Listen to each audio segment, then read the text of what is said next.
Bonjour, dans cette vidéo, nous allons vous présenter notre projet Intertac.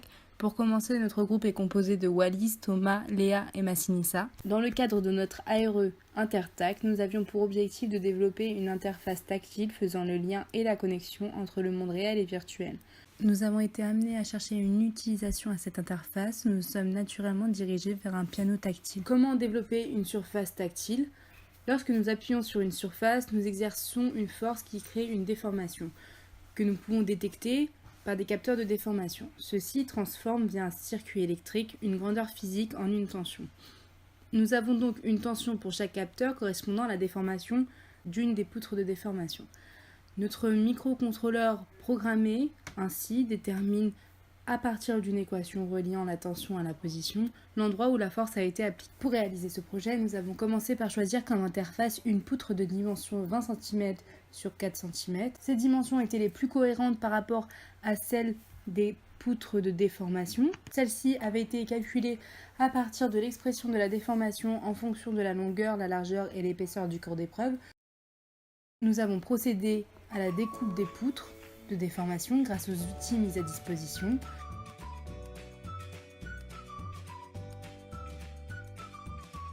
Puis nous les avons percés et vissés au socle ainsi qu'à l'interface tactile.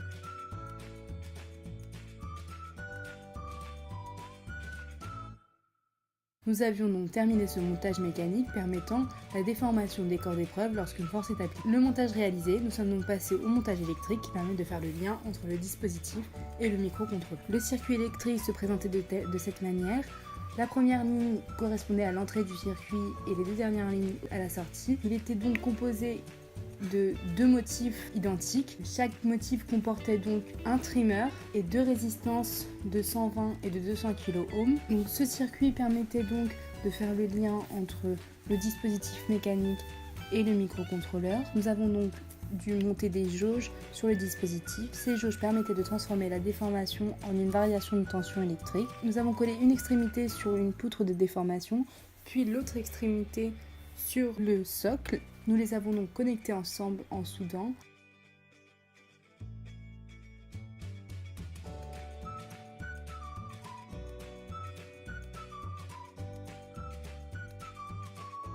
Cette dernière partie fait le lien entre le montage mécanique et le circuit électrique. Nous avons donc soudé des câbles électriques préalablement dénudés sur ce dispositif.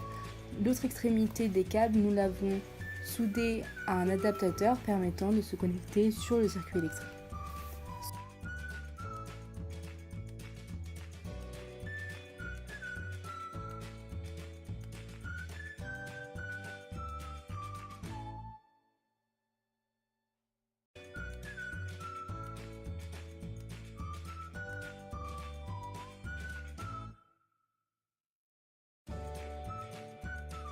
Cela fini, le dispositif était relié au circuit électrique via les jauges.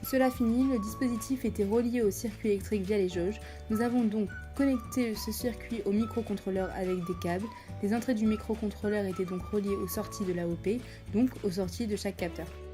Sur Arduino, nous avons donc réalisé un programme permettant d'afficher en temps réel la tension aux sorties des capteurs afin de tester notre dispositif d'un point de vue physique et électronique.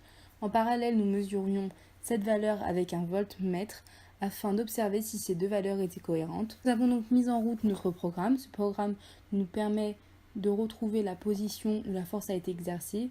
Nous l'avons réalisé à partir de la formule de la position en fonction des tensions des capteurs. Nous avons donc créé un seuil à partir duquel le calcul de la position par Arduino est réalisé. Alors lorsque nous appuyons sur l'interface, la tension des capteurs varie. Celle-ci dépasse donc le seuil fixé et la position est alors donnée. Ainsi, après quelques réglages de calibrage, notre dispositif était validé. Cependant, notre projet était de développer un piano virtuel. Nous avons donc ajouté une nouvelle variable, le compteur, et des intervalles dans notre programme. Donc, à chaque intervalle de 3 cm sur notre interface était attribuée une valeur de compteur. Ainsi, à l'aide du logiciel de programmation Lazarus, nous obtenions la valeur du compteur et jouaient la note correspondante sur l'ordinateur. Malheureusement, en pratique, nous avions sur Lazarus la valeur du compteur affichée correcte, mais nous n'avions pas le son joué.